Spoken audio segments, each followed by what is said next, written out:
کہ اللہ فرماتا ہے اے محبوب ہم نے آپ کو سارے عالم کے لیے رحمت بنا کر بھیجا۔ ہمارے نبی پوری دنیا پوری کائنات کے لیے رحمت بن کر آئے۔ آپ تاریخ کا مطالعہ کریں، سیرت کا مطالعہ کریں، احادیث اور تفاسیر میں دیکھیں تو وہ چاہے مصر کی تاریخ ہو، افریقہ کی تاریخ ہو، امریکہ کی تاریخ ہو، جاپان و چین و تبت کی تاریخ ہو، اپنے پیارے وطن پیارے بھارت کی تاریخ ہو، تو اتہاس سے پتہ چلتا ہے، تاریخ سے پتہ چلتا ہے جب تک ہمارے نبی اس دنیا میں نہیں آئے تھے پوری دنیا میں گناہ کا بازار گرم تھا۔ پوری دنیا میں بربریت، ظلم و ستم، حال یہ تھا ہر مالدار غریب کو ستاتا تھا، ہر طاقتور کمزور کو ستاتا تھا، بیٹیوں کی کوئی عزت نہیں تھی، ماؤں کی کوئی عزت نہیں تھی، بہنوں کی کوئی عزت نہیں تھی، یہ کہیں کہ عورتوں کی کوئی عزت نہیں تھی۔ یہاں تک کہ اگر کوئی عورت بیوہ ہو جاتی تو اس کو دیکھنا بھی لوگ پسند نہیں کرتے تھے۔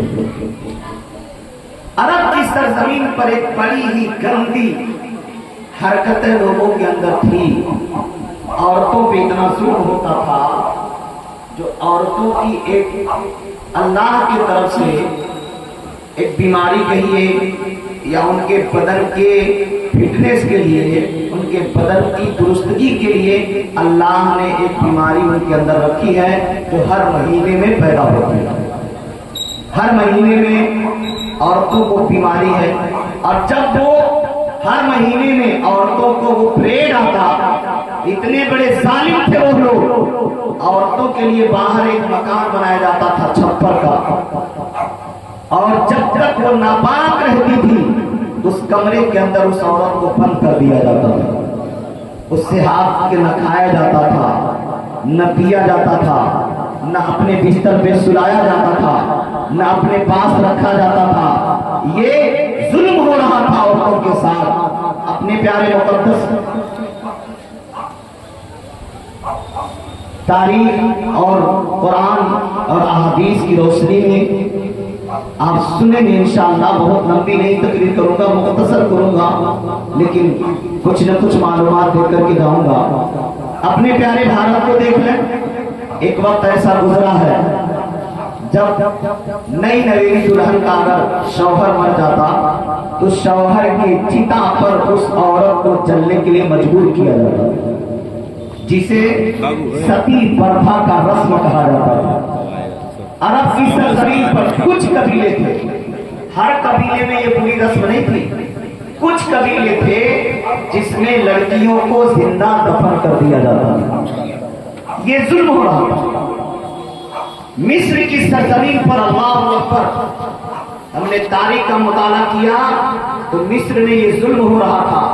اگر کوئی بادشاہ مرتا تھا تو زمین کے اندر سرنگ کھودی جاتی تھی، اس سرنگ کے اندر محل بنایا جاتا تھا، اور جب بادشاہ مرتا اسی سرنگ والے محل میں اس کی لاش کو رکھ دیا جاتا، اور اس لاش کے ساتھ کئی سو نوکروں اور نوکرانیوں کو اندر ڈال کر باہر سے دروازہ بند کر کے اوپر سے مٹی ڈال دی جاتی تھی۔ ایک بادشاہ مرتا تھا، اس کے ساتھ نہ جانے کتنے مرد اور عورتوں کو مار دیا جاتا تھا۔ کیوں؟ ان کی یہ سوچ تھی کہ جس طرح دنیا میں بادشاہ کو نوکر چاکر کی ضرورت پڑتی ہے، مرنے کے بعد بھی نوکر چاکر کی ضرورت پڑتی ہے۔ یہ ظلم ہو رہا تھا مصر کی سرزمین پر انسانیت پر، اور اسی مصر میں ایک اور بھیانک رسم ادا کی جا رہی تھی جو میں چاہتا ہوں کہ بتا دوں۔ جب تک اسلامی تعلیمات دنیا میں عام نہیں ہوئی تھی، جب تک ہمارے پیغمبر کے ارشادات دنیا میں عام نہیں ہوئے، تب تک ہر ملک میں بے حیائی، بے شرمی، عریانیت، گناہ، ظلم، ننگا ناچ، شراب نوشی، زناکاری، عیاشی، فحاشی، ہر طرح کے گناہ پائے جا رہے تھے۔ مصر میں جہاں وہ بھیانک گناہ ہوتا تھا، وہی ہر سال ایک زبردست بھیانک ظلم کا اور بربریت کا ننگا ناچ مچایا جا رہا تھا۔ وہ کیا ہو رہا تھا یہ بھی سن لیں۔ مصر کی سرزمین پر ایک دریا ہے، جس دریا کو دریائے نیل کہا جاتا ہے۔ اس دریا کا حال یہ تھا، ہر سال خشک ہو جاتا تھا، اور جب دریا خشک ہوتا تھا تو مصر کے رسموں میں سے پوری رسم یہ تھی کہ پورے شہر سے جوان جوان لڑکیوں کو اکٹھا کیا جاتا تھا، اور ان لڑکیوں کے نام قرآن نازل کی جاتی تھی۔ جس لڑکی کا نام نکلتا تھا اس لڑکی کو دریا کے پھینک چڑھا دیا جاتا تھا۔ اس جوان لڑکی کو دریا میں لے جا کر کے ذبح کر دیا جاتا تھا، لڑکی کو مار دیا جاتا تھا۔ یہ پوری رسم ہر سال مصر میں ادا کی جاتی تھی۔ یہ بھیانک ظلم ہو رہے تھے۔ انسانیت بلبلا اٹھی، عورتیں تڑپ اٹھی، بچیاں آؤ پھوڑا کر رہی ہیں، ہر غریب تڑپ رہا ہے، ہر کمزور تڑپ رہا ہے، پوری انسانیت بلبلا اٹھی ہے۔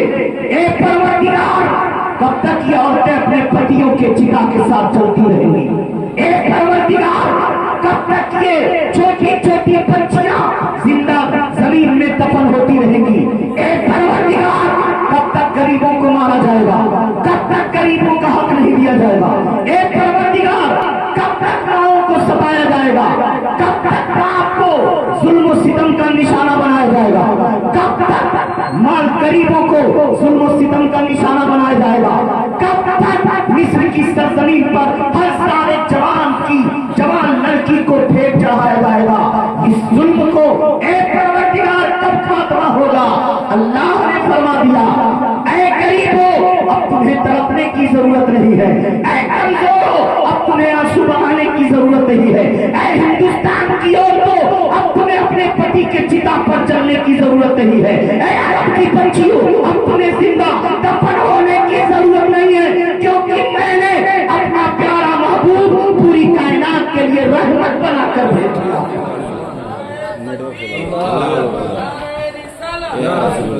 کہتا ہوں آج کے دور میں مردوں سے زیادہ عورتوں کو ہمارے پیغمبر صلی اللہ علیہ وسلم سے محبت رکھنے کی ضرورت ہے، کیونکہ آج اگر عورتوں کو سماج میں عزت ملتی ہے نا، یہ کسی اور کی دین نہیں ہے، ہمارے پیغمبر کی تعلیمات کی دین ہے، ہمارے پیغمبر کے بتائے ہوئے اصولوں اور ان کے دیے ہوئے راستے کی دین ہے۔ ورنہ عورتوں کی زندگی کس طرح گزر رہی تھی یہ کسی سے پوشیدہ نہیں تھی۔ وہ مصر کی سرزمین پر جہاں جوان لڑکی ذبح کر دی جا رہی تھی، عمر فاروق رضی اللہ تعالیٰ عنہ کا دور ہے۔ ایک گورنر، ایک صحابی رسول کو عمر فاروق نے وہاں کا گورنر بنایا، اور جب وہ وہاں کے گورنر بن کر گئے اور دریائے نیل جب خشک ہوا، لوگ پہنچے گورنر کے پاس، کا حضور مصر میں ہر سال یہ کام ہوتا ہے، کہا کیا؟ کہا دریا خشک ہو گیا ہے، پانی اب نہیں ملے گا، اور اسی سے ہمارا ہر کام چلتا ہے، پینے کی ضرورت ہے، نہانے کی ضرورت ہے، پکانے کی ضرورت ہے، کھیتیوں کو سیراب کرنے کی ضرورت ہے، جانوروں کو پلانے کی ضرورت ہے، حضور سب اسی دریا ہی سے تو ہوتا ہے، اور جب دریا خشک ہوتا ہے تو جب تک جوان لڑکی کو بھیٹ نہیں چڑھایا جاتا ہے دوبارہ دریا میں پانی نہیں آتا۔ تو اس وقت کے گورنر نے کہا دیکھو میں خط لکھ رہا ہوں امیر المومنین حضرت عمر فاروق کو۔ انہوں نے خط لکھا، حضور مصر میں ایسا ایسا ہوتا ہے، ہر سال جوان لڑکی کو دریا کے بھیڑ چڑھا دیا جاتا ہے، کیا کیا جائے؟ عمر فاروق کے پاس جب یہ خط پہنچا تو عمر فاروق نے جواب لکھا، اسلام قطعی یہ اجازت نہیں دیتا ہے کہ کسی